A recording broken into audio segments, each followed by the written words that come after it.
The security camera captured everything. The exact moment 8-year-old Madison Harper reached through the bars of cage 13 toward the massive German Shepherd labeled extremely aggressive, "Do not approach."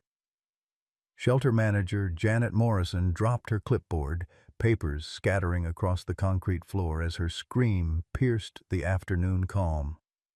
The dog's jaws opened wide, moving toward the child's tiny hand with terrifying purpose. "No!"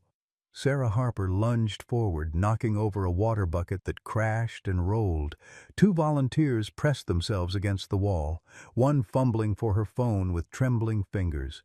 Walter Kowalski, the elderly volunteer, clutched his chest as memories of Vietnam K-9 attacks flooded back. But this was different. This was a child. Dorothy Williams had warned her daughter about this very moment. Now, watching her paralyzed granddaughter inches from those teeth, she saw every nightmare materialized.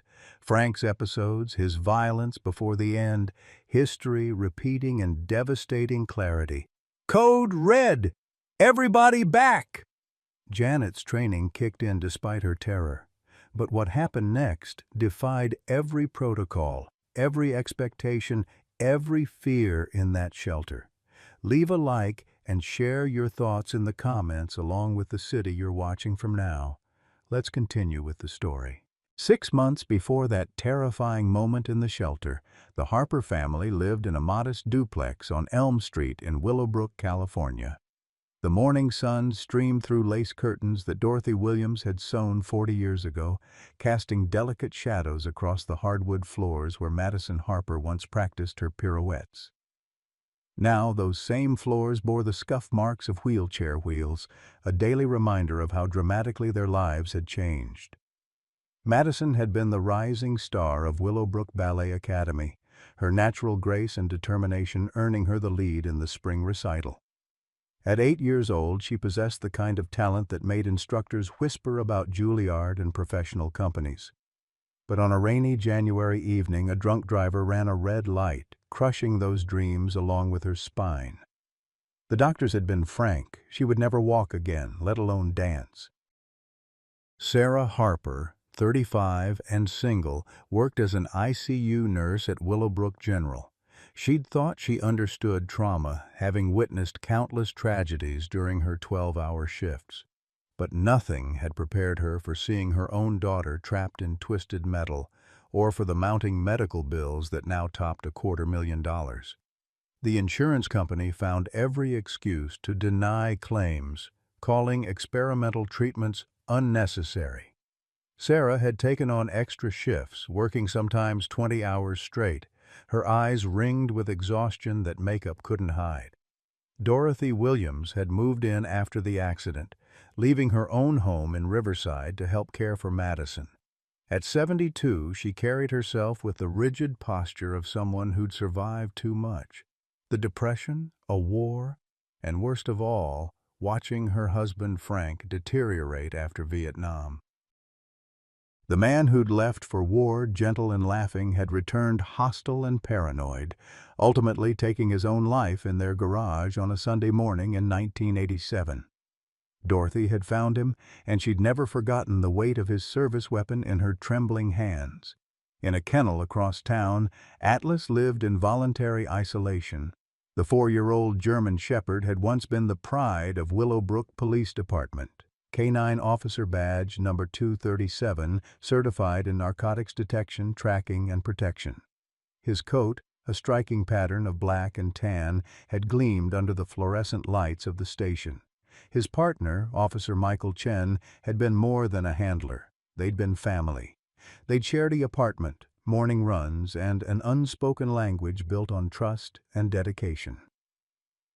The Willowbrook Elementary shooting had shattered that bond. When the gunman opened fire during morning drop-off, Michael and Atlas had responded immediately. In the chaos of screaming children and desperate parents, Michael had made a choice. He'd ordered Atlas to stay while he entered the building. The last image burned into Atlas's memory was Michael's hand signal. "Wait, guard. I'll return."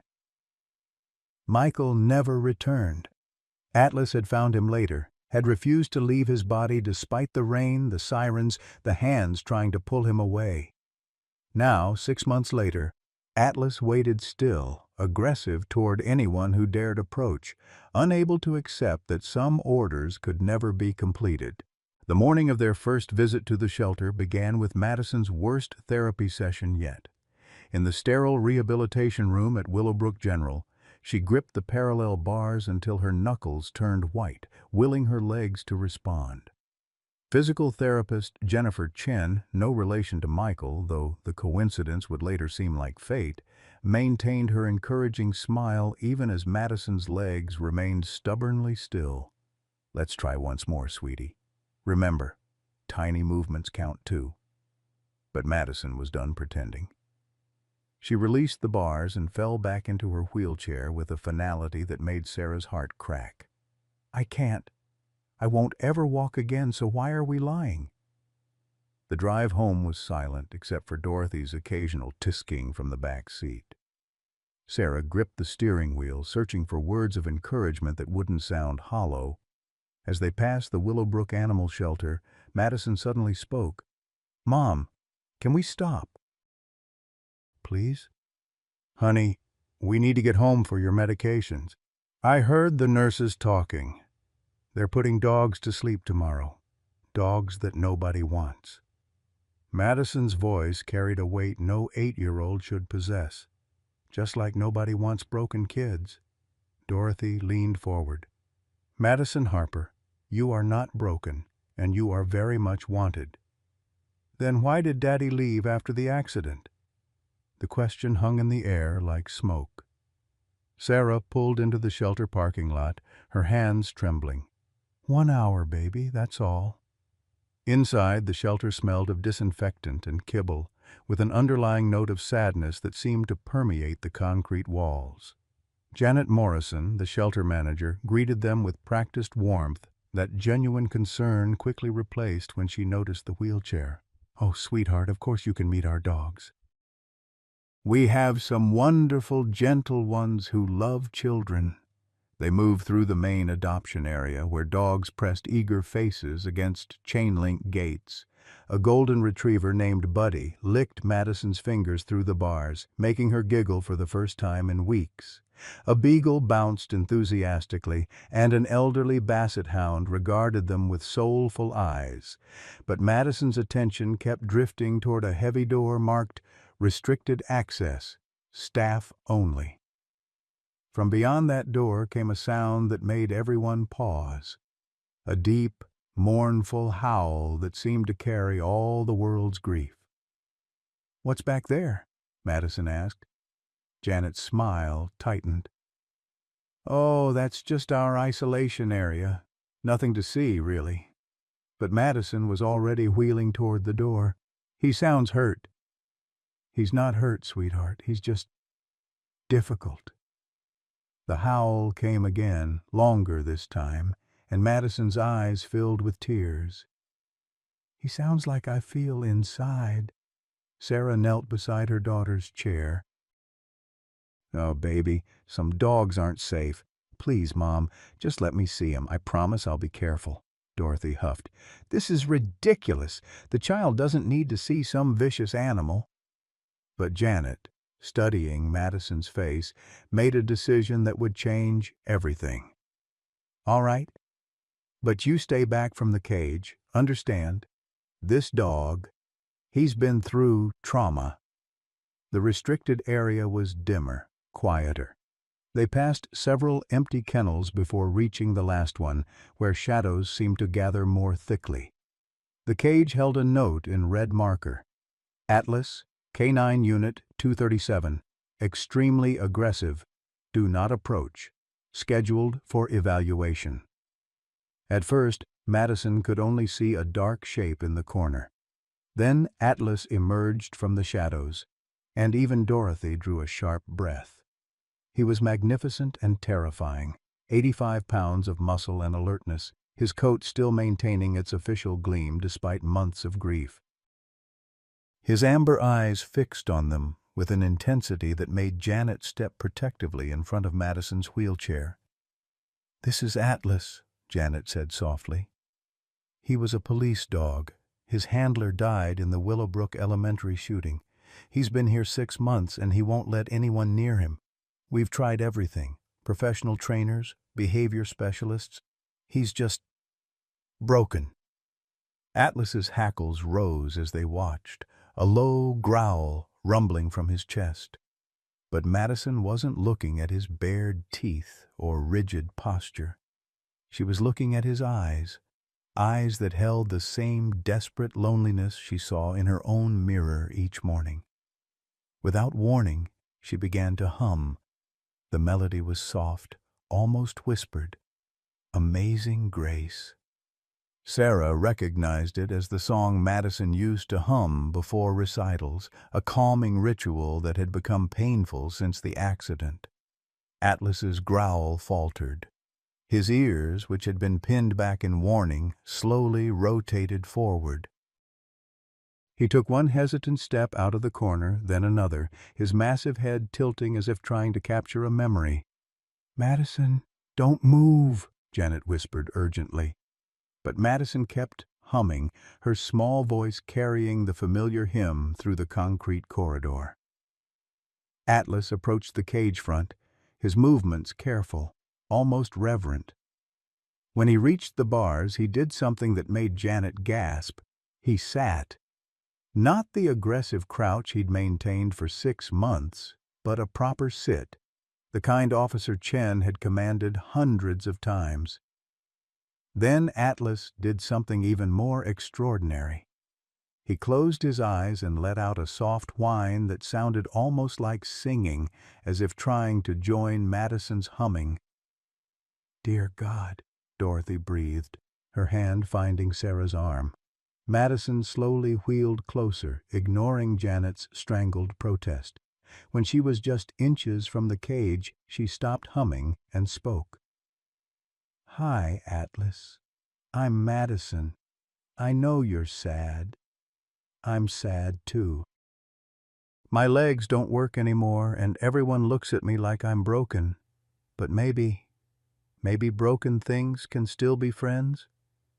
Atlas opened his eyes and, for the first time since losing Michael, truly looked at another human being. His nose pushed through the bars, nostrils flaring as he took in her scent. Hospital disinfectant, the same lavender shampoo the elementary school nurse used, and something else, something that made his tail give the tiniest wag. It was the scent of children, the same scent that had clung to Michael's uniform the last morning they'd worked together, the morning he'd saved a group of second graders, including one little girl with a blue backpack and a ballet keychain. Atlas's tail wagged again, stronger this time. He lay down, his massive frame pressing against the cage front, and let out a sigh that seemed to release 6 months of held breath. Janet Morrison, who'd worked in animal rescue for 15 years, felt tears rolling down her cheeks. Dorothy Williams, who hadn't cried since Frank's funeral, found herself reaching for a tissue. And Sarah Harper, exhausted and overwhelmed, saw something in her daughter's face that had been missing for 6 long months. Hope. Madison reached through the bars, her small hand finding Atlas's fur. He pressed into her touch, his eyes closing again, this time in peace rather than pain. "See?" Madison whispered. "We're not broken. We're just waiting for someone who understands." The drive home from the shelter was thick with unspoken tension. Madison sat in the back seat, her fingers still tingling from Atlas's fur, while Dorothy stared out the window with pursed lips. Sarah navigated the familiar streets of Willowbrook, her mind racing with the impossibility of what she'd witnessed. "Absolutely not," Dorothy said as they pulled into their driveway. "I won't have you filling that child's head with fantasies about some dangerous animal." Madison's voice was small but steady. "He's not dangerous, Grandma. He's just sad." "Sad dogs don't have extremely aggressive written on their cages," Dorothy snapped, then immediately softened at Madison's flinch. "Sweetheart, I know you want to help, but some things can't be fixed with good intentions. That night, Sarah found Madison at her bedroom window, staring out at the street lights. The walls still held shadows where ballet posters had been removed, ghostly rectangles marking dreams abandoned. "Mom, why did Atlas respond to that song?" Sarah sat on the bed, choosing her words carefully. "I don't know, baby. Maybe his handler used to sing it. The shelter lady said his handler died at my old school." Madison turned from the window, her eyes too knowing for 8 years. "During the bad thing that happened." Sarah's throat tightened. They'd been careful about how much Madison knew about that day. She'd been in the hospital, fighting for her life when the shooting occurred. But children heard things, understood more than adults gave them credit for. "Yes," Sarah said simply. "Were there kids there when it happened?" "Madison, were there kids he saved?" The question hung between them like a held breath.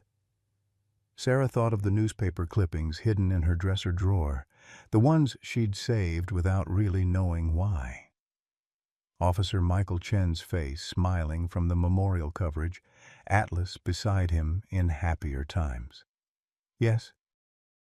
"He saved children that day." Madison nodded, as if confirming something she already knew. "That's why Atlas was singing with me. He remembers." The next morning, Dorothy was already at the kitchen table when Sarah came down for her pre-shift coffee. The older woman held the newspaper, but her eyes were distant, focused on some inner landscape. "You know what today is?" Dorothy asked. Sarah glanced at the date, April 15th. "Tax day? 37 years since Frank came home from Vietnam." Dorothy folded the paper with precise creases. "He had a dog over there, Sergeant Rex. Saved his unit more times than he could count. When Frank's tour ended, they wouldn't let him bring Rex home. Policy, they said. The dog was government property." Sarah poured coffee, waiting. Dorothy rarely spoke about Frank. Frank fought it, wrote letters, made calls, but Rex stayed behind. They told Frank the dog would be reassigned, but he knew better. Dogs that had seen too much, done too much, they didn't get reassigned. Dorothy's fingers traced the rim of her cup. Frank never forgave himself. Said leaving Rex was worse than leaving men behind, because Rex didn't understand why his person abandoned him. "Dorothy, I'm sorry. That police dog, Atlas, he's waiting for someone who's never coming back." Dorothy stood, her spine rigid. Just like Rex waited, just like Frank waited for forgiveness that came too late. She paused at the doorway. Maybe that's why Madison understands him. She's waiting too. Waiting for her legs to work, for her father to come back, for life to make sense again. Sarah found herself blinking back tears. "What are you saying?" "I'm saying I've watched too much waiting turn into too much waste." Dorothy's voice cracked slightly. "Take her back to see the dog." The second visit came that afternoon. Janet Morrison seemed unsurprised to see them, as if she'd been expecting their return. "He didn't eat again this morning," she said quietly. "That's 4 days now." Madison wheeled straight to Atlas's cage with the confidence of someone who belonged there. The massive shepherd was lying in the corner, but his tail thumped once at her approach. "Hi, Atlas. I brought something." Madison pulled out a worn library book. "The Pokey Little Puppy. This was my favorite when I was little, before everything. Mom used to read it to me when I couldn't sleep." She opened the book and began to read, her voice carrying the simple rhythm of the children's story through the kennel. Atlas's ears perked. He rose slowly, approaching the cage front with careful steps. By the time Madison reached the part about the puppy finding his way home, Atlas was pressed against the bars, his eyes fixed on her face. "See?" Madison said softly. "Even lost puppies find their way home eventually." Sarah watched from a few feet away, her phone buzzing with ignored calls from the hospital. She'd called in sick for the first time in 2 years, unable to explain that her daughter needed this more than any medication. "There's something you should know," Janet said quietly, joining Sarah. "The board meets in 5 days. Atlas is on the list for evaluation. He's been here too long, shown too much aggression. We can't keep him indefinitely. You mean, I've fought for him. But a dog that won't let anyone near him, won't eat, won't respond to training, the board sees it as cruel to let him continue suffering. Janet's voice was thick with unshed tears. I've been in rescue 15 years. Sometimes the kindest thing. No. Madison's voice cut through their whispered conversation. She'd heard everything, her young face set with determination, Sarah recognized from ballet recitals. They can't. He just needs more time. Sweetheart, I'm sorry, but how long do we have? Madison asked, sounding far older than 8. The board meets Friday at 2 p.m. Then we have 5 days to save him. That evening, Sarah discovered Madison at the kitchen table with Dorothy's old phone book, calling every number she could find. Hello? Is this Channel 7 News? My name is Madison Harper, and I need to tell you about a hero dog who's going to die if nobody helps him. Dorothy appeared in the doorway as Madison left her third voicemail. Their eyes met. Grandmother and granddaughter, both stubborn, both carrying wounds that might never fully heal. Well, Dorothy said finally, if you're going to start a campaign, you'll need better tactics than cold calling. She pulled out a kitchen chair, her movements careful. Frank knew a thing or two about fighting the system. Taught me some tricks before we lost him. Will you help me, Grandma? Dorothy studied Madison's face. Sarah's determination mixed with her father's idealism, the father who'd left because watching his daughter's paralysis was easier than staying. On one condition, we do this properly. No half measures. If we're going to fight for that dog, we fight like Frank would have, like warriors, not victims. Madison nodded solemnly. Like warriors. First lesson, know your enemy. The shelter board, who are they? What do they care about? Public opinion? Funding?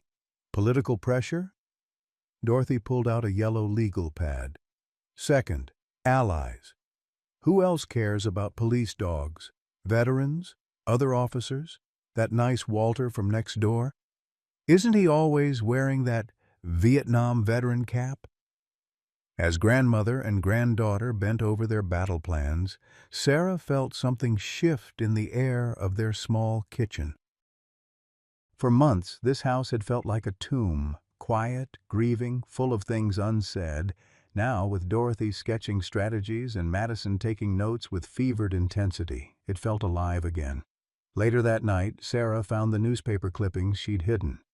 Officer Michael Chen's memorial photo showed him with Atlas, both in dress uniform. The article mentioned Chen's daughter, Lily, who attended Willowbrook Ballet Academy, the same school where Madison had danced. Sarah stared at the photo, pieces clicking into place. The date of the shooting.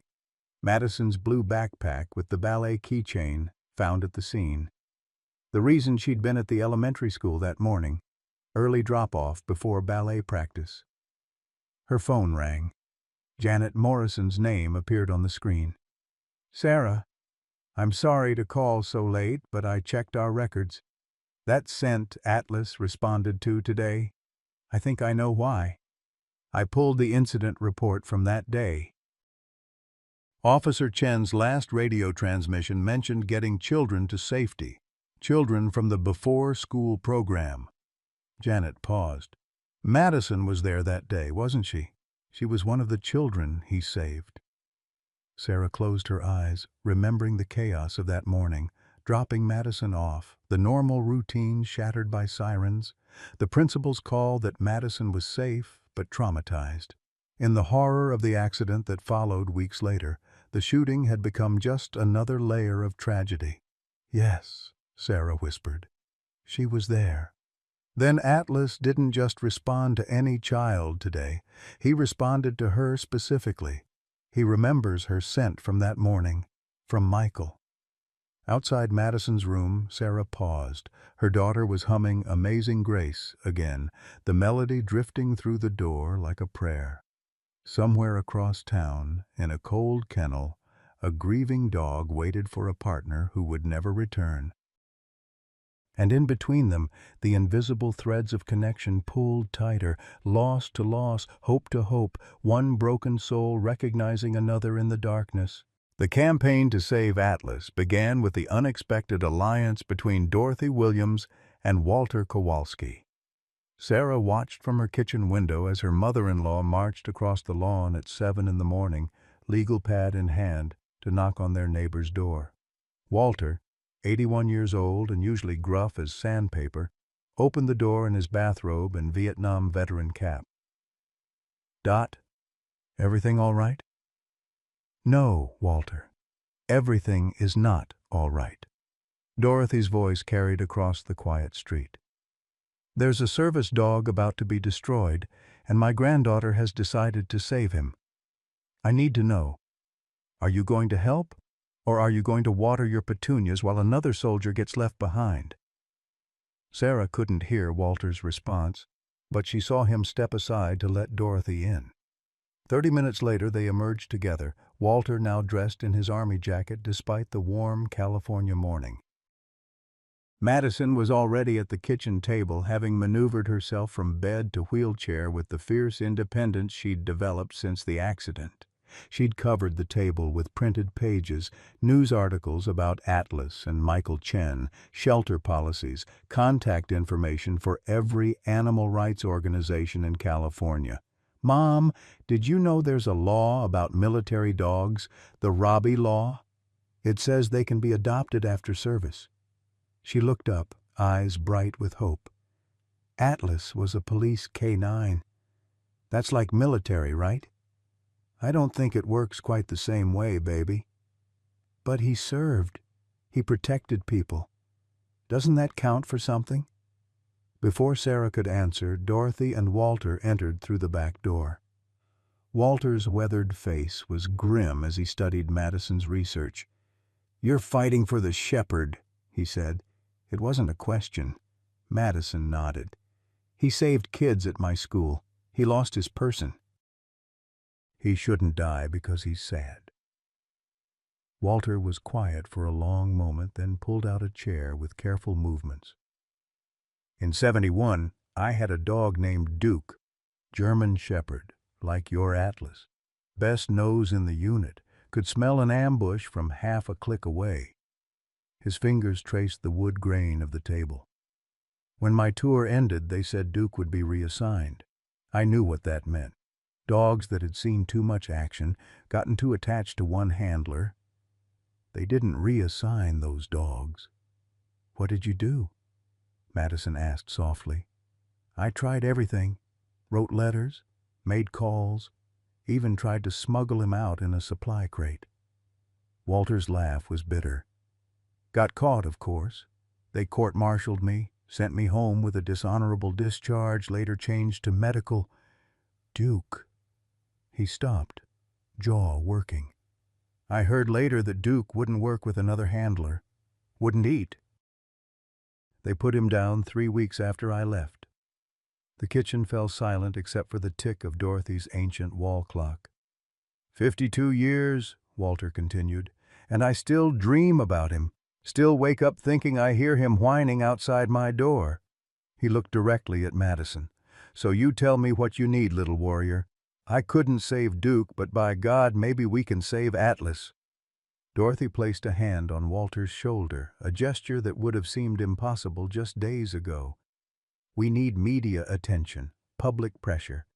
The board meets Friday, and they need to know the whole city is watching." "I can help with that," Walter said. "I know people, veterans organizations, police unions. They don't take kindly to service animals being discarded." Madison's face lit up. "Really? You'd do that?" "Already started," Walter admitted. "Made some calls last night after I saw you at the shelter. Figured you'd be back." He pulled out a flip phone that looked as ancient as he was. "Got a buddy at the VFW who runs a podcast. Another who knows someone at the police union. Atlas wasn't just any K-9. He was Michael Chen's partner. Michael died a hero. That means something to cops." Sarah's phone rang. Janet Morrison sounded breathless. "Sarah, what did Madison do? I've had 3 news stations call this morning asking about Atlas.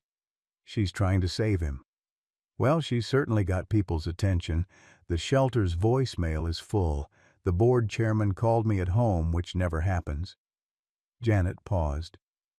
"I can't officially encourage this, but unofficially, keep going. Atlas ate this morning. First time in 5 days. It was right after I played him a voicemail from Madison." Madison overheard and grabbed the phone. "He ate? Really?" "Half a bowl, but yes, I think he's decided to try. Don't give up on him, Madison. Please."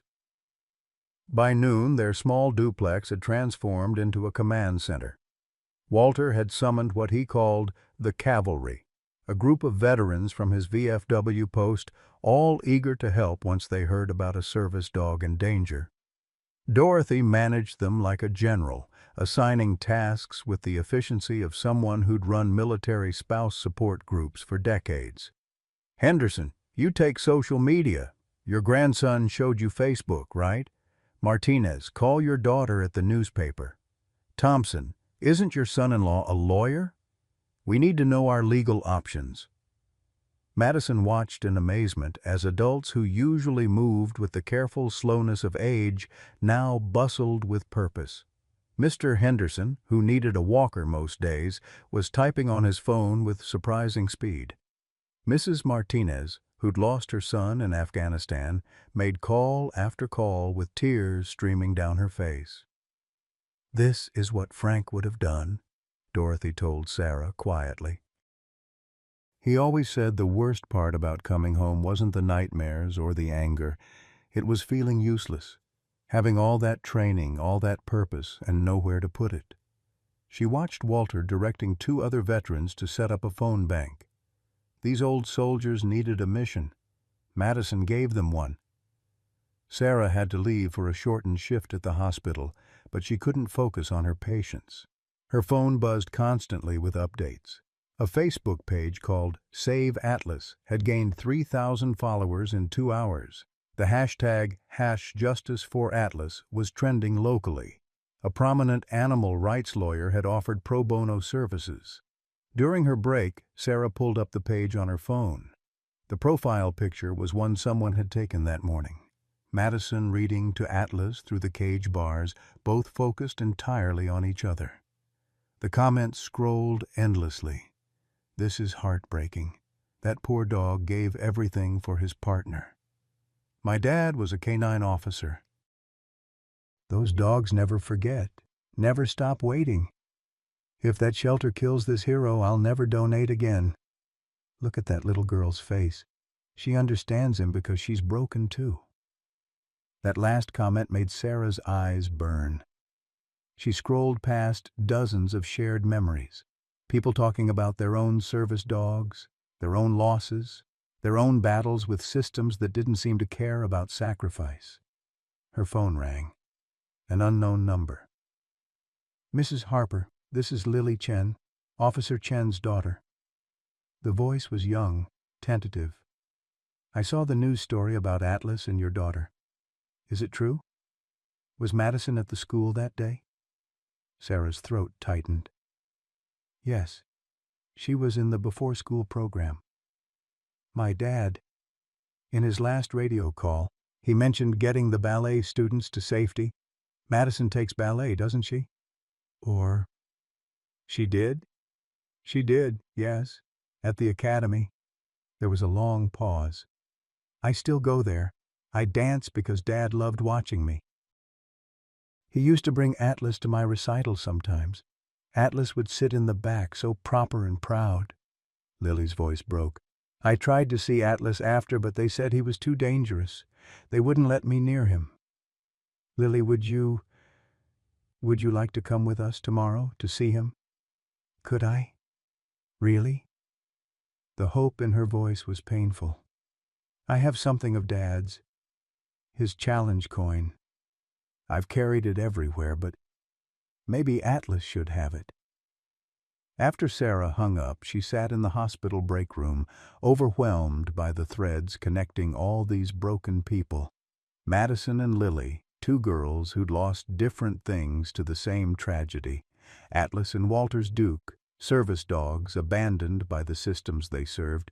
Dorothy and the veterans, all carrying wounds from wars that never really ended.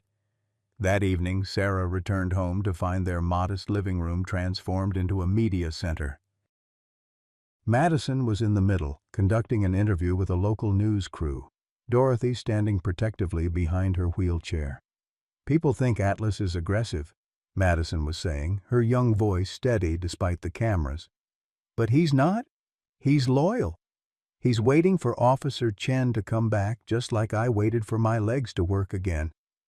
But sometimes," she paused, gathering herself, "sometimes waiting hurts too much, and you act angry because it's easier than being sad." The reporter, a polished woman who'd probably expected a simple human interest story, blinked back tears. "Madison, what would you say to people who think Atlas is too dangerous to save?" Madison looked directly at the camera. "I'd tell them that when I woke up in the hospital and couldn't move my legs, I screamed and hit anyone who came near me. I bit a nurse once. But my mom didn't give up on me. My grandma didn't say I was too broken to love." Her voice grew stronger. "Atlas protected kids like me. Now it's our turn to protect him." After the news crew left, promising to air the segment on the evening broadcast, Walter pulled Sarah aside. "There's something you should know. I've been going to the shelter at night. After hours." Sarah frowned. "Breaking in?" "Not breaking. Janet leaves a gate unlocked. She can't officially let me work with Atlas, but—" He shrugged. "I've been sitting outside his cage, talking to him, teaching him he's not alone." "Walter, that's probably illegal. Definitely stupid for a man my age, but that dog, he knows things. Last night I told him about Duke. Swear to God, Sarah, he came to the bars and put his paw through. Just rested it there while I talked." Walter's eyes were wet. 50 years I've been waiting to save Duke. Can't save a ghost, but maybe I can save Atlas." The next day, Wednesday, Madison insisted on visiting Atlas again. This time they brought Lily Chen. The 12-year-old was smaller than expected, delicate in the way dancers often were, with her father's serious eyes. When they reached Atlas's cage, Lily stopped breathing. Atlas, who'd been pacing, froze mid-step. His nose worked frantically, processing this familiar scent mixed with grief and growing hope. "Atlas?" Lily whispered. "It's me. It's Lily." The transformation was instantaneous. Atlas rushed the cage front, not in aggression but in desperate recognition. His whole body wiggled, the first time anyone had seen his professional composure completely break. He whined and yipped, pawing at the bars, trying to reach her. Lily sank to her knees, sobbing. I'm so sorry. I tried to come sooner, but they wouldn't let me. I'm here now. I'm here." Madison watched Atlas trying to comfort Lily through the bars and whispered to her mother, "He remembers her. He's been waiting for his family, just like we said." Janet appeared, having heard the commotion. She took in the scene. Atlas more animated than he'd been in 6 months, Lily Chen crying against the bars, Madison watching with fierce protectiveness. "I'll open the cage," Janet said quietly. "Just this once. Officially, I'm not here." The moment the door opened, Atlas bounded out, nearly knocking Lily over in his desperation to reach her. He covered her face in kisses, whimpering and crying in a way that sounded almost human. Lily buried her face in his fur, and they stayed that way for long minutes, grieving together for the man they'd both lost. "Dad's coin," Lily finally managed, pulling out a heavy challenge coin. "I brought Dad's coin for you." Atlas sniffed it, then very gently took it in his mouth. He carried it back into his cage and placed it carefully next to his water bowl, then returned to Lily's side. "He's keeping it safe," Madison said softly. "Just like he kept your dad safe as long as he could." The evening news coverage exploded beyond anything they'd expected. Madison's interview was picked up by national outlets. Hashtag Justice for Atlas became Save Atlas, trending nationwide. The shelter's website crashed from donation offers. Police departments from across the country called, offering to adopt Atlas if Willowbrook wouldn't keep him. But the real breakthrough came Thursday morning. Dorothy was pouring coffee when the doorbell rang. Sarah opened it to find a stern-looking woman in a crisp suit. "Mrs. Harper, I'm Councilwoman Patricia Stone. I serve on the shelter's board." She paused, seeming to struggle with her words. "I saw your daughter's interview. I also received approximately 300 emails overnight, several dozen calls, and a personal visit from the police chief." Sarah tensed. "Are you here to tell us to stop?" "No. I'm here because—" The woman's professional mask cracked. "Because 20 years ago, my son was a K-9 officer in Sacramento. When he died in the line of duty, his dog Ranger was retired. They promised Ranger would be cared for, placed with a good family. I found out later he was euthanized within a month. They said he was too aggressive without his handler. I'm so sorry. I've served on this board for 5 years, trying to prevent other service dogs from meeting Ranger's fate. But policy is policy, and Atlas has been labeled dangerous." She pulled out a folder. "However, there's a provision.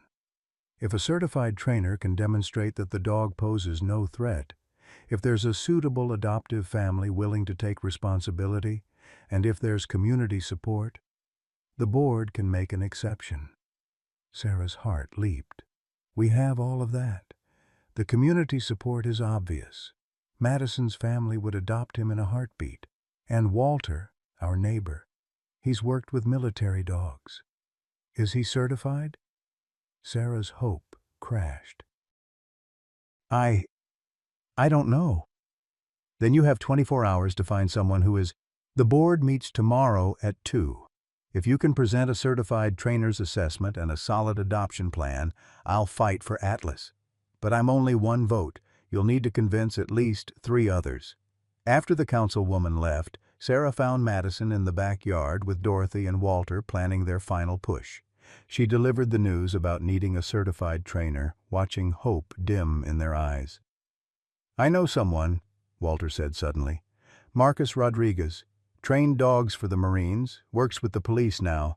He owes me a favor from way back." He stood carefully. "I'll call him. Man lives up in Fresno, but for this, he'll come." "What if he can't?" Madison asked, her voice small. Dorothy knelt beside her granddaughter's wheelchair, a gesture that would have been physically impossible before this week had given her new strength. "Then we'll find another way. We've come too far to give up now." "Grandma, are you crying?" Dorothy wiped her eyes brusquely. "Perhaps. Your grandfather used to say tears were just love with nowhere else to go. I suppose I've been storing up quite a bit." That night, Sarah couldn't sleep. She found Madison in the living room, watching the news coverage on her tablet. "Mom, what if we can't save him?" Sarah sat beside her daughter, choosing honesty. "Then we'll know we did everything we could. Sometimes that has to be enough. But it's not enough. Not for Atlas." Madison looked up, and Sarah saw her own determination reflected in those young eyes. He waited for someone to come back for him. Someone has to come back for him. "We will, baby. Tomorrow, we'll all be there. Atlas won't be alone, whatever happens." Madison nodded, then leaned against her mother. "Mom, do you think Dad knows what we're doing? Do you think he'd be proud?" Sarah's throat closed. Madison rarely mentioned her father anymore. "I think anyone would be proud of what you've done this week. You've brought together people who needed each other. You've given them purpose. I just wanted to save Atlas. Maybe that's how all the best things start, One person trying to save one dog and accidentally saving a whole community in the process. As Thursday turned to Friday, their small duplex buzzed with preparation. Marcus Rodriguez had arrived from Fresno, a soft-spoken man with gentle hands and eyes that missed nothing. He'd spent an hour with Atlas that morning while Janet looked the other way. "The dog's not aggressive," he announced to the assembled group. "He's grieving. There's a difference. With the right handler, someone he's bonded with, he could work again. Hell, he wants to work. It's what he was born for." "Can you put that in writing?" Dorothy demanded. "Already did. Official letterhead and everything." Marcus looked at Madison. "Janet showed me the footage of you with him. That dog would walk through fire for you, little one. Question is, are you ready for that responsibility?" Madison straightened in her chair. "I'm ready. We both need someone who understands. We can help each other."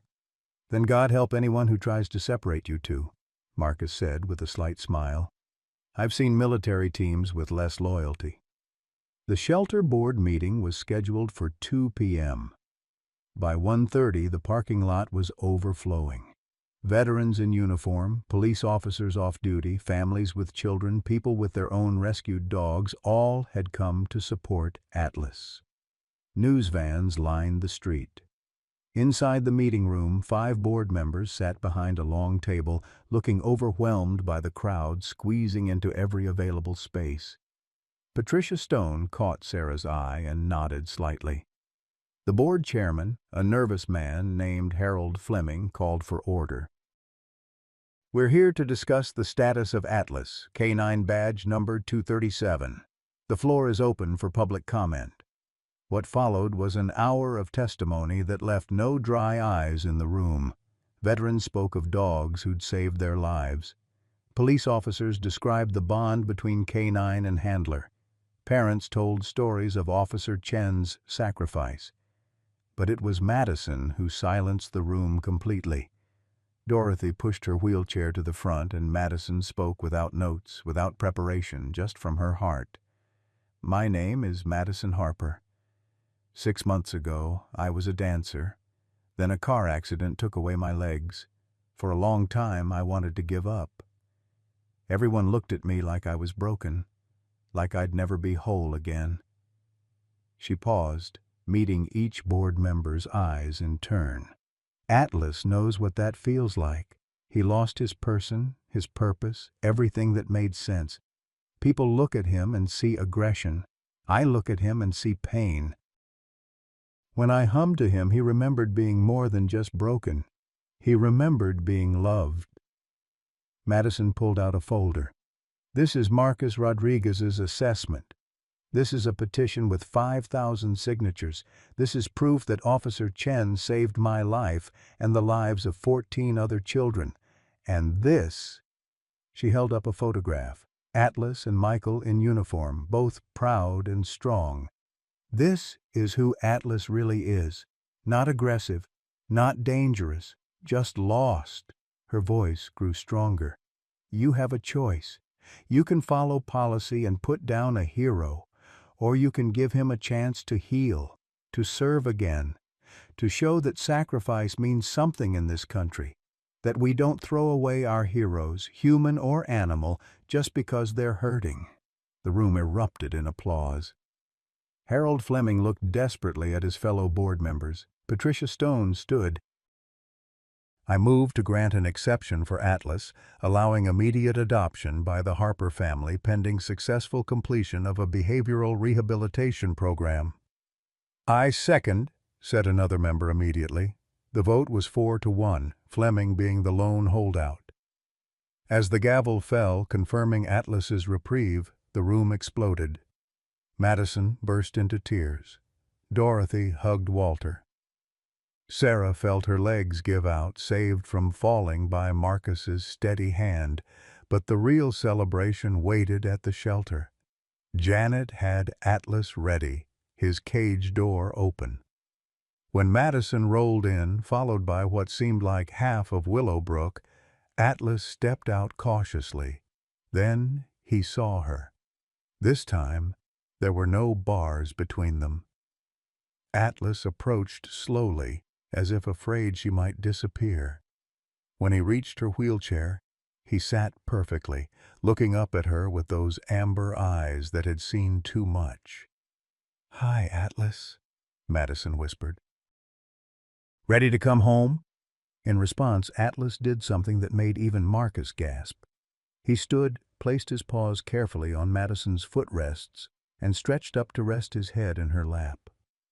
It was a position he'd been trained to hold, supporting someone who needed help standing. "He's trying to help you," Marcus said softly.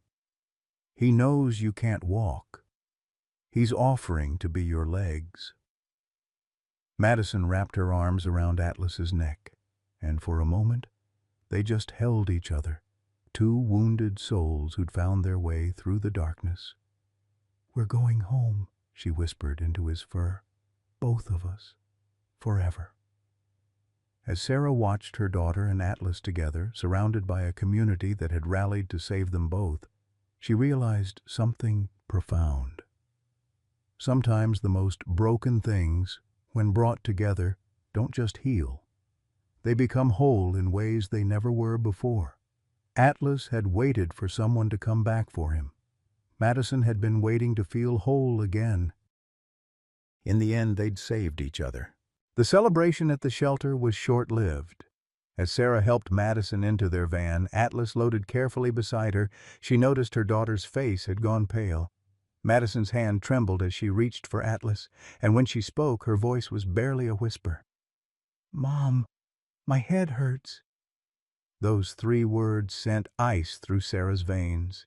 As a nurse, she recognized the signs: the subtle droop of Madison's left eyelid, the way she was listing to one side, the confusion clouding her eyes. Sarah's training kicked in even as maternal panic threatened to overwhelm her. "Janet, call 911, she said, her voice steady despite the terror clawing at her chest. "Tell them we have an 8-year-old with spinal injury history presenting with severe headache and neurological symptoms." The next moments blurred together. Madison's whispered, "Mom, I can't see right." The ambulance sirens. Atlas's frantic whining as paramedics transferred Madison to a stretcher. Dorothy's face draining of color. Walter holding Atlas's collar as the dog fought to follow Madison. "Please," Madison managed as they loaded her into the ambulance. "Don't let them take Atlas back." "Never," Dorothy said fiercely, gathering Atlas's leash. "He's family now. Family stays together." The ride to Willowbrook General felt eternal. Sarah held Madison's hand while the paramedic worked, starting an IV, checking vitals. Madison drifted in and out of consciousness, mumbling about Atlas, about dancing, about lights being too bright. At the hospital, Dr. Patricia Yoon was waiting. Sarah had worked with her for years, but seeing her own daughter wheeled into trauma made everything feel surreal. "Sarah, I need you to step back. Let us work." "Trish, please. I've got her. I promise." The waiting room became their world. Dorothy sat rigid in a plastic chair, her hands folded so tightly her knuckles were white. Walter had arrived with Atlas, somehow convincing hospital security that the dog was a service animal. Atlas lay at Dorothy's feet, his eyes fixed on the doors where Madison had disappeared. "It's my fault," Dorothy said suddenly. "All that stress, the campaign, pushing her so hard." "Stop," Sarah said sharply. "This isn't anyone's fault." "The doctor at the nursing station," Walter said quietly. "She keeps looking over here. That's not good, is it?" Sarah knew he was right. She recognized the careful glances, the hushed conversations. After 2 hours that felt like days, Dr. Yun finally emerged. "She's stable," she said immediately, and Sarah felt her legs nearly give out. "But we've found something on the scans. There's significant pressure on her spinal cord, more than we initially realized from the accident. The scar tissue has been building, creating what we call a syrinx, a fluid-filled cyst." "What does that mean?" Dorothy demanded. "It means she needs surgery." soon. The pressure is what caused today's episode, and it will only get worse. But Dr. Yun hesitated. This could be good news. The surgery to relieve the pressure might also restore some function. We won't know until we get in there, but there's a chance, a small chance, that removing the scar tissue could improve her paralysis. How much would it improve? Sarah asked, her nurse's mind already racing through possibilities. Best case, partial function, walking with assistance. Worst case? No change, but we stop the progression. Without surgery. Dr. Yun didn't finish. She didn't need to. When? Tomorrow morning if we can. But Sarah, you know the reality. This is specialized neurosurgery. Insurance. Insurance denied the experimental treatment coverage last month, Sarah said numbly. They said it wasn't medically necessary. The base surgery might be covered, but the additional procedures that could restore function, those would be out of pocket. We're talking close to $200,000. Dorothy stood abruptly. I'll be back. She walked out with the purposeful stride Sarah remembered from the week's campaign. Can I see her? Sarah asked. She's asking for you, and... Dr. Yun glanced at Atlas. She keeps asking for her dog. I'm not supposed to allow it, but given the circumstances... Atlas seemed to understand. He rose carefully, staying perfectly at heel as Sarah led him through the hospital corridors. Other staff members looked ready to object until they saw Sarah's face. Madison was awake, looking small and fragile in the hospital bed. Various monitors beeped around her, IVs running into both arms. But her eyes lit up when she saw Atlas. "You brought him," she whispered. Sarah lifted Atlas's front paws onto the bed, and he stretched out carefully, mindful of the medical equipment, until his head rested beside Madison's on the pillow. Madison's hand found his fur, and some of the tension in her face eased. "The doctor says I need surgery," Madison said. "Big surgery." "I know, baby." "Will it fix my legs?" Sarah chose honesty. "Maybe. We won't know until they try." Madison was quiet for a moment, her fingers working through Atlas's fur. "If it doesn't work, will Atlas still want me? Even if I never walk?" Atlas answered by pressing closer, his tail wagging gently. Sarah felt tears sliding down her face. "Atlas doesn't care if you walk, Madison. He just cares that you're here. Like Officer Chen can't be here for him anymore." Madison's eyes drooped. "Mom, promise you'll take care of Atlas if something happens to me? Nothing's going to happen to you. Promise anyway?" "I promise. But you're going to be fine. You're going to take care of Atlas yourself." As Madison drifted off to sleep, Atlas remained perfectly still, standing guard as he'd been trained. Sarah sank into the bedside chair, watching her daughter breathe, trying not to think about the impossible cost of hope. Dorothy returned an hour later with Walter and a manila envelope. Her face was set in the expression Sarah had seen only once before, the day they'd buried Frank. "It's done," Dorothy said simply. "What's done?" Dorothy pulled out papers. "Reverse mortgage on the house. Already approved. Walter knew someone who expedited it. Between that and Frank's life insurance policy I never touched, we have enough." Sarah stared at the papers. "Dorothy, no. That house is all you have left of Frank." "Frank is gone," Dorothy said firmly. "Madison is here. Frank would have sold that house brick by brick if it meant saving his granddaughter." Her voice cracked slightly. "I was so angry when he died. Angry at him for leaving, at the war for breaking him, at myself for not being enough to fix him. But Madison, she's shown me something this week. Sometimes broken things can heal if they just find the right match." "I can't let you... You can't stop me. It's done. The surgery is scheduled for 7 tomorrow morning." Dorothy sat heavily, suddenly looking every one of her 72 years. Frank came home from Vietnam with nothing but nightmares and a medal. He used to say the medal was worthless, couldn't feed a family or stop the dreams. But that house, we built that together, raised our children there, and now it's going to give his great-granddaughter a chance to dance again. That's not a loss, Sarah. That's a victory. The night stretched endlessly. Atlas refused to leave Madison's side, and the nursing staff gave up trying to enforce policy. Sarah dozed fitfully in the chair while Dorothy and Walter kept vigil in the waiting room. At 3 a.m., Madison woke suddenly. "Mom? I'm here, baby. I had a dream. I was dancing and Atlas was dancing with me. We were in a big theater and everyone was watching and I could jump so high." She smiled drowsily. "Do you think dogs can dance?" "I think Atlas would learn to dance if you asked him," Sarah said, smoothing Madison's hair. "When I get better, I'll teach him. We'll be the first girl and dog ballet team." Madison's eyes found Atlas. "You'll learn, won't you, boy?" Atlas's tail thumped against the bed. At 5 a.m., the surgical team began prep. Sarah had to pry Atlas away from Madison, his whines echoing down the corridor as Walter led him outside. Dorothy kissed Madison's forehead, whispering something Sarah couldn't hear. Then it was just Sarah and her daughter heading toward the surgical suite.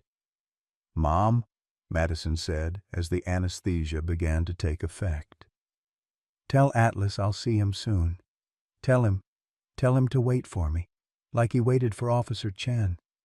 But tell him I'm coming back." "I'll tell him, baby. And Mom, thank you for not giving up on me." "Even when I gave up on myself." The anesthesia took her under before Sarah could respond. She watched them wheel her daughter away, then collapsed against the wall, finally letting the tears come. The surgery was scheduled for 4 hours. It took 8. Dr. Yun finally emerged at 3 p.m. looking exhausted but cautiously optimistic. "It went well. Better than well, actually. The pressure was worse than we thought. She was days away from permanent damage. But we got it all. The cyst, the scar tissue, everything." "And her legs?" Dorothy asked. "We'll know more when she wakes up. But Sarah, when we stimulated the nerves during surgery, there was response. Significant response. I don't want to give false hope, but there's real hope," Sarah finished. "Yes, real hope." They were allowed to see Madison in recovery. She looked so small, surrounded by machines and monitors. Atlas, who'd been waiting outside with Walter, was again smuggled in by sympathetic nurses who'd heard the story. The moment Atlas saw Madison, he began to cry. Soft, heartbroken whines that said everything about the past hours of separation. Walter lifted him carefully onto a chair beside the bed, and Atlas stretched out his paw to touch Madison's hand, then settled in to wait. "He knows," Dorothy said softly. "He knows she needs him." They waited. The sun set, painting the hospital room in shades of gold and amber. Walter brought coffee. Lily Chen arrived with her mother, having heard the news. The room filled with quiet hope and desperate prayers. At 7:47 p.m., Madison's eyes fluttered open. The first thing she saw was Atlas, his amber eyes fixed on her face. "Hey, boy," she whispered. "I came back." Atlas's tail began to wag, slowly at first, then with increasing joy. He pressed his nose against her hand, breathing in her scent as if reassuring himself she was real. "Madison," Dr. Yun said gently, "can you feel this?" She touched Madison's right foot. There was a long pause. Then, barely visible but undeniably there, Madison's toes moved. The room erupted. Dorothy sobbed. Sarah gripped the bed rail. Walter muttered what sounded like a prayer. And Atlas, understanding in that mysterious way dogs have, began to wiggle with his whole body, his tail wagging so hard it shook the chair. "I felt it," Madison said, wonder in her voice. "Mom, I felt it. It was like tingling, like my foot was asleep but waking up. That's exactly what it is, Dr. Yun said, her own eyes wet. Your nerves are waking up. It's going to be a long road, months of therapy, hard work, probably some setbacks. But Madison, you're going to walk again. Maybe not perfectly, maybe with help, but you're going to walk. Madison looked at Atlas, who was now standing on the chair, trying to get closer without disturbing the medical equipment. Did you hear that, Atlas? I'm going to walk. We can go on real walks together, long ones. Would you like that? In response, Atlas did something none of them had seen before. He sat up perfectly straight, lifted one paw in the air, and held it there. The classic canine salute he'd been trained to perform for special occasions. He's saluting you, Walter said, his voice thick. That's what military dogs do for their partners. He's accepting you as his handler. As Madison reached out to take Atlas's paw, Sarah saw the future stretching before them. Not the future they'd planned. That had shattered in a car accident and a shooting. But maybe something better. A future where broken things found each other and discovered they weren't broken at all, just waiting for the right match. The hospital room was crowded with people who'd started as strangers and become family. Dorothy, who'd lost a husband to war but found purpose in saving a war dog. Walter, who'd carried guilt for 50 years and finally found redemption. Lily Chen, keeping her father's memory alive through the partner he'd left behind.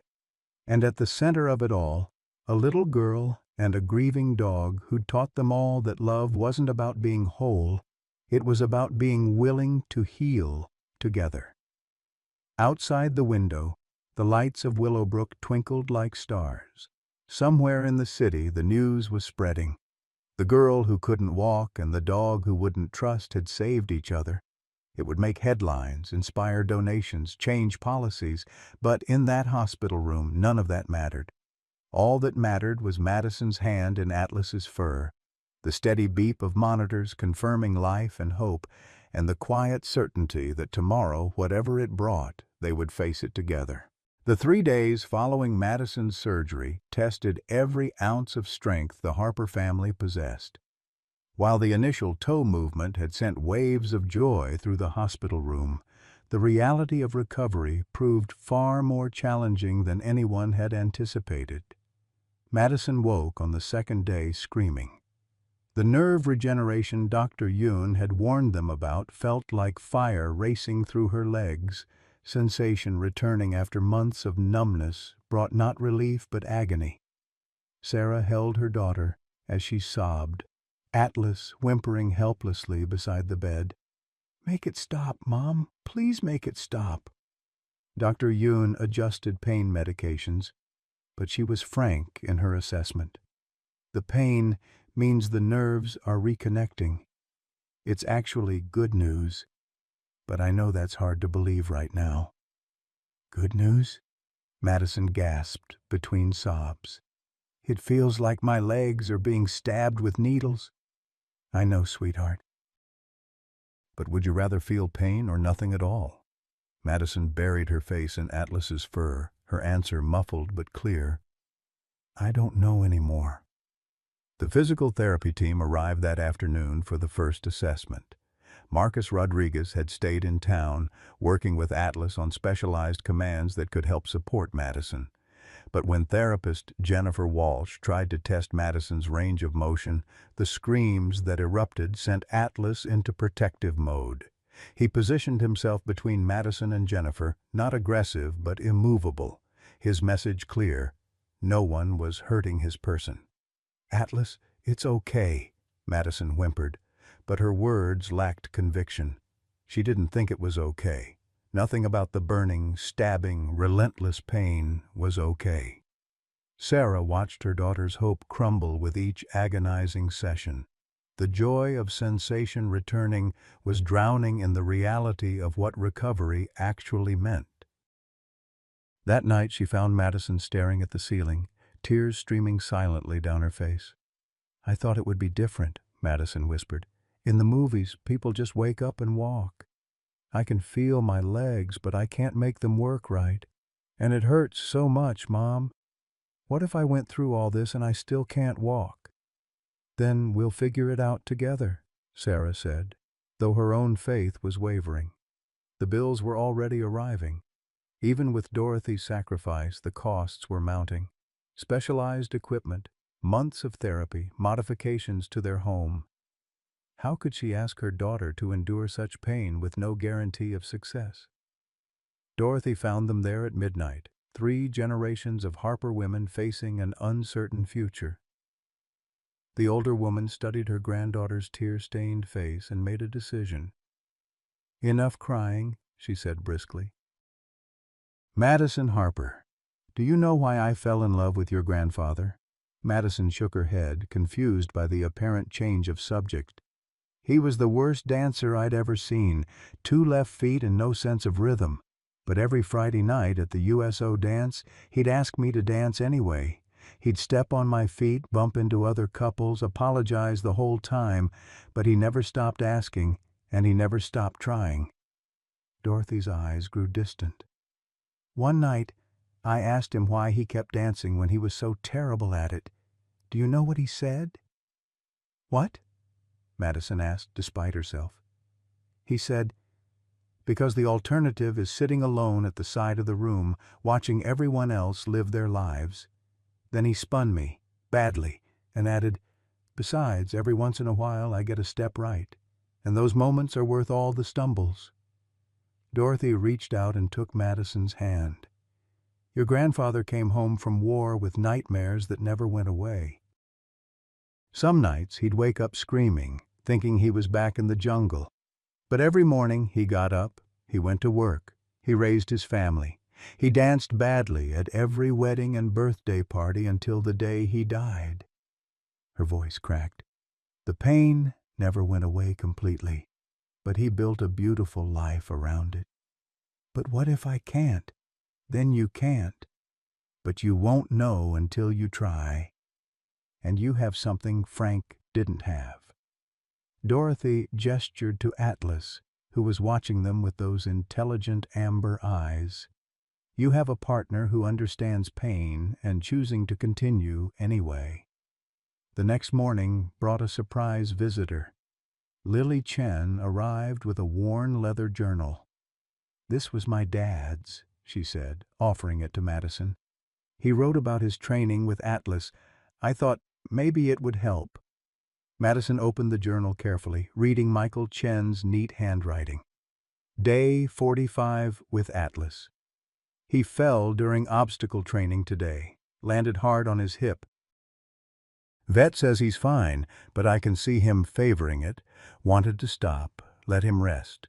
But Atlas got up, shook it off, and went back to the starting line. He looked at me like, 'What are we waiting for?' Sometimes I think he's teaching me more than I'm teaching him."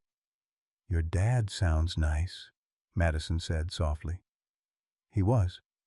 And he always said Atlas was the bravest partner he'd ever had, not because he wasn't scared, but because he worked even when he was. Lily paused. "Maybe that's what brave really is. Being scared or hurt, but trying anyway." That afternoon's therapy session started the same way, with Madison gritting her teeth against the pain. But this time, when Jennifer asked her to try moving her right leg, Madison looked at Atlas. "Help me," she whispered. Marcus had been working with Atlas on a support command. The dog moved into position, allowing Madison to rest her hand on his back. With Jennifer guiding her leg and Atlas providing emotional support, Madison managed to slide her foot 3 inches. 3 inches. It might as well have been 3 miles for what it cost her, but it was movement, voluntary, deliberate movement. "Again," Madison gasped. "Madison, you should rest. Again." By the end of the session, she'd moved both feet, not much, not gracefully, but deliberately. Atlas stayed in position the entire time, occasionally looking back at her with encouragement in his eyes. But progress came with a price. That night, Madison developed a fever, her body's response to the extreme stress. Sarah watched the monitors anxiously as her daughter tossed restlessly, mumbling in her sleep about dancing and dogs and pain that wouldn't stop. At 3 a.m., Madison woke with a cry that brought nurses running. But it wasn't pain this time. It was fear. "I dreamed I was dancing," she sobbed. "But when I looked down, my legs were gone. Just gone." And Atlas was trying to find them, searching and searching, but they weren't there. Sarah held her daughter, feeling helpless. How did you comfort a child facing such monumental challenges? How did you promise everything would be okay when you weren't sure it would be? Atlas provided the answer. He carefully maneuvered himself onto the bed, strictly against hospital rules, and curled his body around Madison's legs. His warmth seemed to ease the nerve pain, his presence a reminder that her legs were still there, still hers. "See?" Sarah whispered.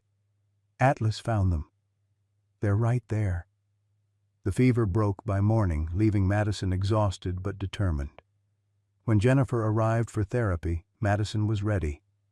"I want to try standing," she announced. "Madison, it's too soon. Please, just let me try."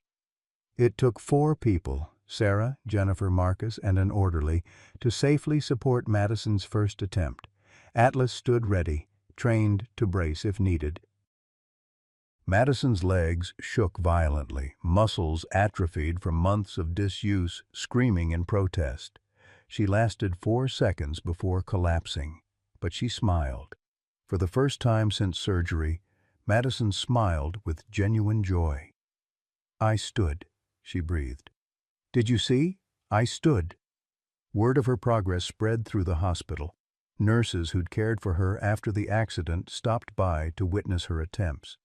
The security guard who'd initially tried to ban Atlas became one of their biggest cheerleaders. Even the typically stoic Dr. Yoon was seen wiping her eyes after Madison managed 10 seconds upright. But with progress came setbacks. On day 5, Madison's left leg stopped responding again. The scan showed inflammation pressing on the nerves, temporary, Dr. Yoon assured them, but devastating to Madison's fragile confidence. "I'm going backwards," she cried. "What if it all goes away?" "What if this is as good as it gets?" Dorothy, who'd maintained rigid optimism throughout, finally cracked. Sarah found her in the chapel, shoulders shaking with silent sobs.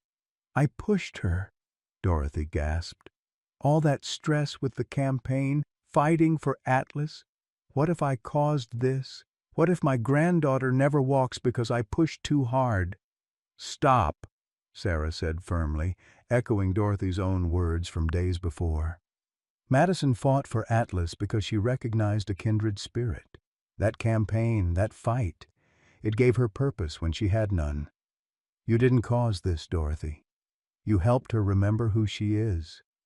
A fighter. But at what cost?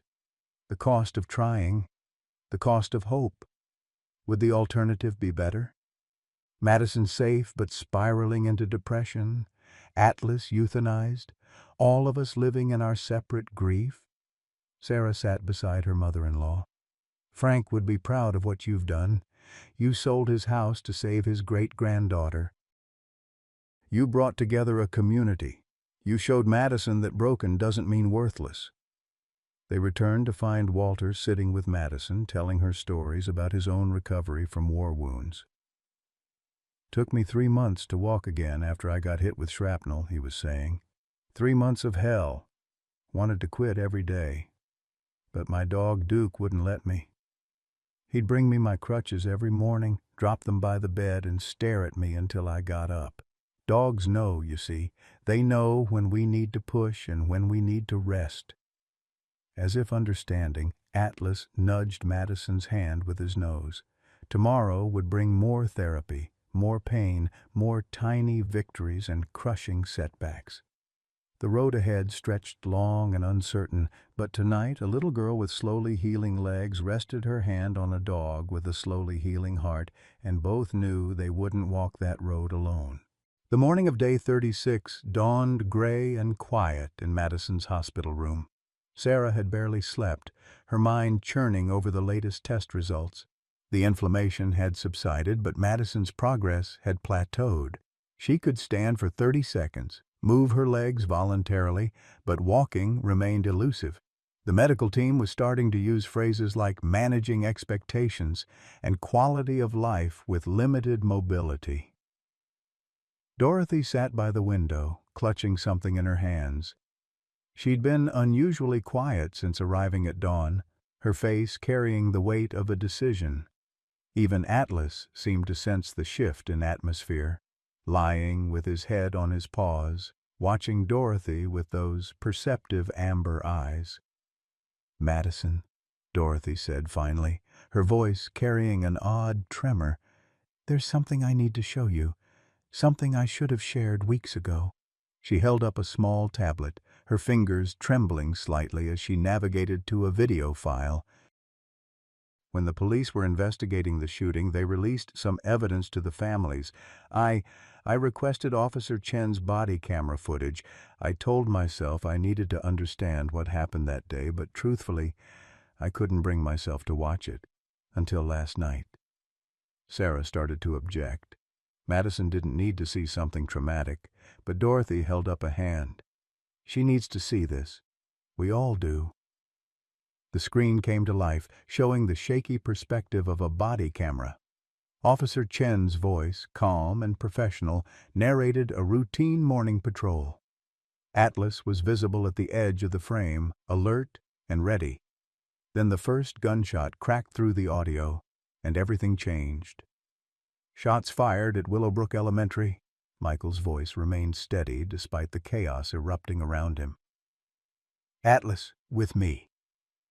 The footage became a blur of movement. Michael running toward the school, children screaming, teachers trying to shepherd students to safety. Then the camera focused on a group of children huddled behind overturned lunch tables in the courtyard, trapped between the shooter and the parking lot. "I count 7 kids," Michael said into his radio. "I'm going to get them out." The camera showed him directing Atlas to one side while he moved to the other, creating a protective corridor. That's when Madison gasped, pointing at the screen. "That's me," she whispered. "The blue backpack with the ballet keychain." Indeed, a small girl with a distinctive backpack was visible among the terrified children. The Madison on screen was frozen with fear, unable to move even as Michael gestured for the children to run to safety. "Go, go, go," Michael's voice urged. 6 children ran, but the girl with the blue backpack remained paralyzed with terror. What happened next made everyone in the room hold their breath. Michael looked directly at the camera, directly at Atlas, and gave a clear hand signal. Atlas immediately bounded toward the frightened girl, gently but firmly nudging her with his nose, herding her toward safety like a shepherd with a lost lamb. "Good boy, Atlas. Get her safe." Michael's voice was proud, even in the chaos. The camera caught Atlas guiding Madison to the other children, staying between her and danger until she was behind cover. Then Michael's voice again. "All children clear. Atlas, back to—" The footage shook violently. The sound of gunfire was deafening. The camera fell, showing only sky and glimpses of Atlas racing back toward his partner. Dorothy paused the video, her face wet with tears. "There's more, but it's when he was shot. What matters is what he said before that happened." She rewound slightly, increasing the volume. Michael's voice, breathless but determined. "Tell my daughter Lily. Tell her Daddy kept his promise. And if I don't make it, someone take care of Atlas. He's the best partner anyone could ask for." "He saved that little ballet girl, blue backpack. Remember that? He saved her." The room was silent except for Madison's quiet sobs. Atlas had risen, moving to her side, pressing close as if he too remembered that terrible morning. "Don't you see?" Dorothy said softly. "Atlas didn't just happen to connect with you at the shelter. He remembered you. He saved you once before, and when you came to him broken and in a wheelchair, He recognized the little girl he'd protected. You were never strangers. You were already partners. Sarah felt the world tilt as understanding crashed over her. Every instinct Atlas had shown, every protective gesture, every moment of trust, it all made sense now. He hadn't just accepted Madison, he'd been waiting for her. That's why he responded to me, Madison breathed, looking at Atlas with new wonder. He knew me. He remembered. There's one more thing, Dorothy said, fast-forwarding the video. After Officer Chen fell, the camera kept recording. The footage was chaotic. Police arriving, paramedics, the shooter being subdued. But through it all, one image remained constant. Atlas, refusing to leave Michael's side, fighting anyone who tried to move him. And in the background, barely audible over the sirens, was a sound that made them all freeze. Someone was humming Amazing Grace. Dorothy zoomed in on the audio. The teachers were trying to calm the children. One of them started humming, and the children joined in, including you, Madison. Atlas heard that song while guarding Michael. He associated it with that morning, with the children he'd helped save, with you. Madison reached out to Atlas, who pressed his great head into her hands. "You've been waiting for me all this time," she whispered, "just like you waited for Officer Chen. But I came back. I found you."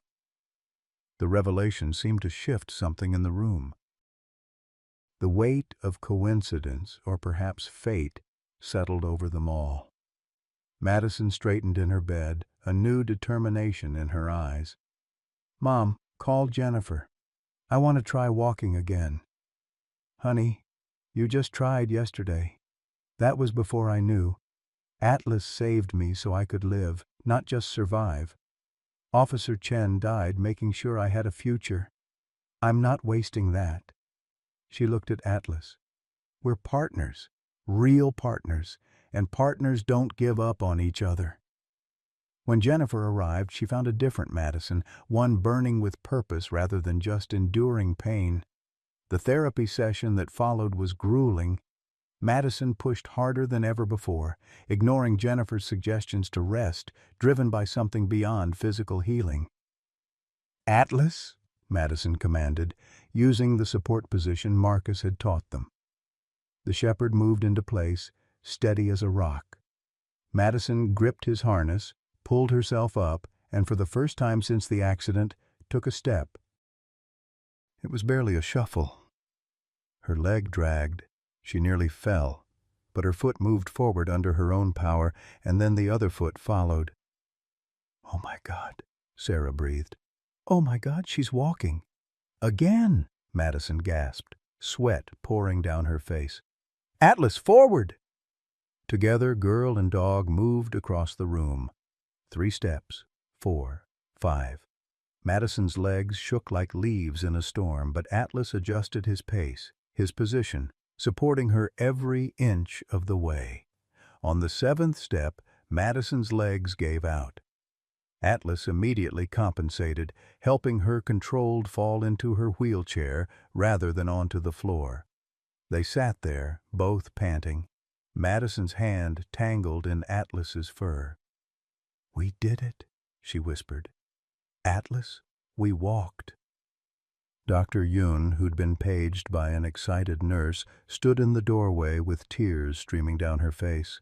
"That's impossible. The nerve damage, the muscle atrophy. You shouldn't be able to—" "Atlas saved me twice," Madison said simply. "Once from a bad man with a gun, and once from giving up. I think he's got one more save in him, helping me really walk again." Dorothy clutched Sarah's hand. "She's going to do it. That stubborn, beautiful child is going to walk again." Looking at Madison and Atlas, partners bonded by tragedy but united in hope, Sarah believed it too. The road ahead was still long, still painful. But now they knew the truth. They'd never been walking it alone.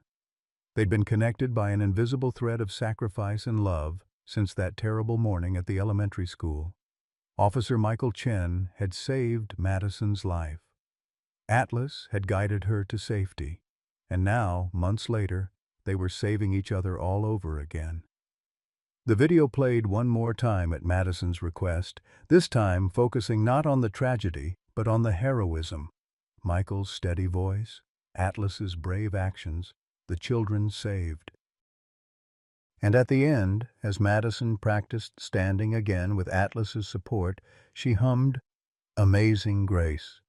This time it wasn't a song of grief, but of gratitude, a melody that connected past and present, loss and hope, a fallen officer and the legacy of love he'd left behind in his four-legged partner. "Thank you, Officer Chen," Madison whispered to the image frozen on the screen. "I'll take care of him. I promise." 6 months later, the Willowbrook Community Center Gymnasium buzzed with anticipation. Folding chairs filled with families, veterans, police officers, and shelter volunteers faced a small stage decorated with blue and gold ribbons. A banner stretched across the wall, Atlas Initiative, First Graduation Ceremony.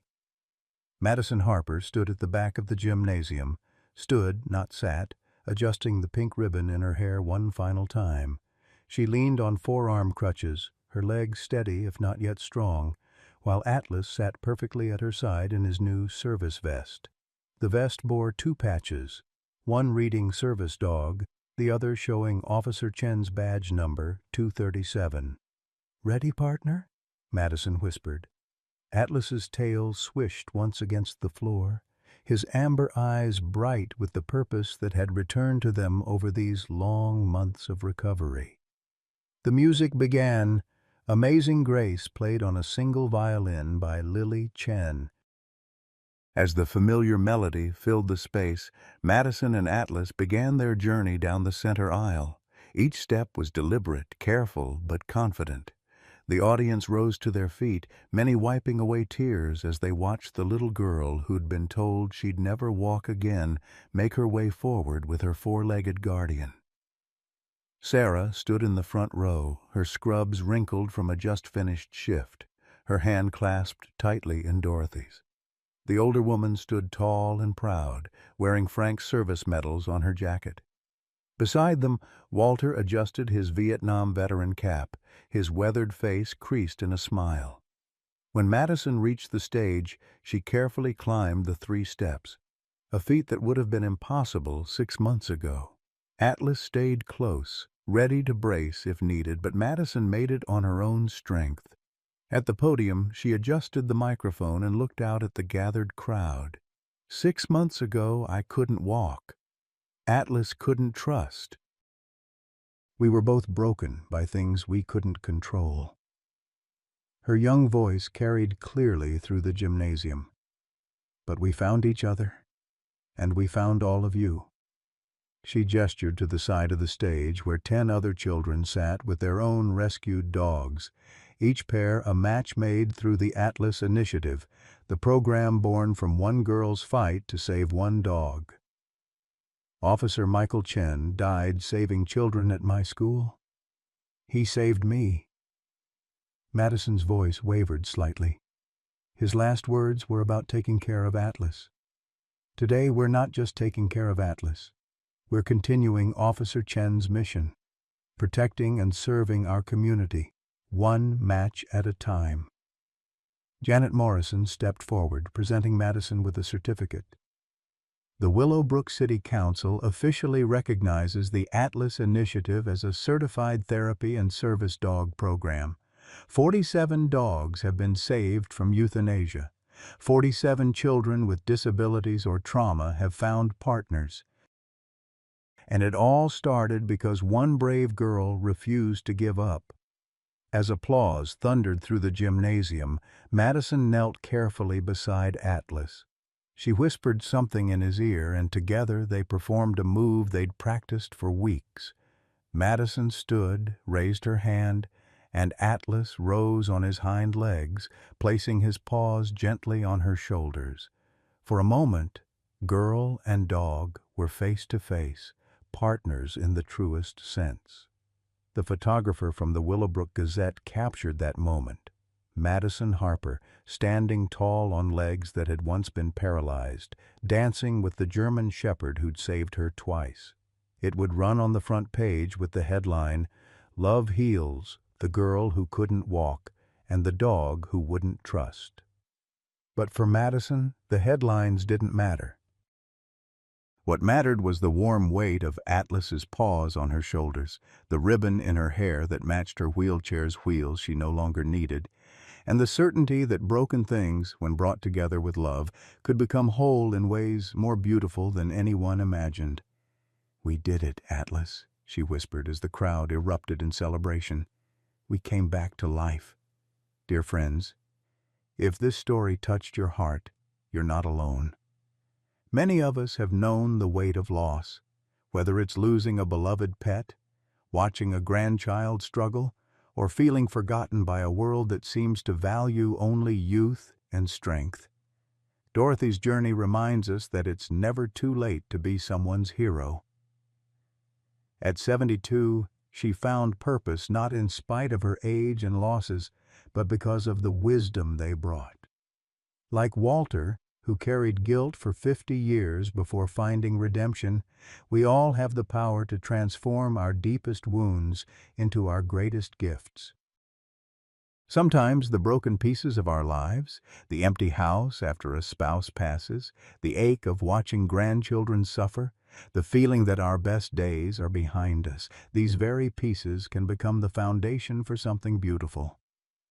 Madison and Atlas proved that healing happens when we dare to trust again, when we choose connection over isolation, when we realize that our scars make us exactly who someone else needs. What moment in this story reminded you of your own life? Have you ever found unexpected purpose through helping someone else heal? Please share your thoughts below. Your story might be exactly what another reader needs to hear today. Remember, you're never too old to save a life or change one.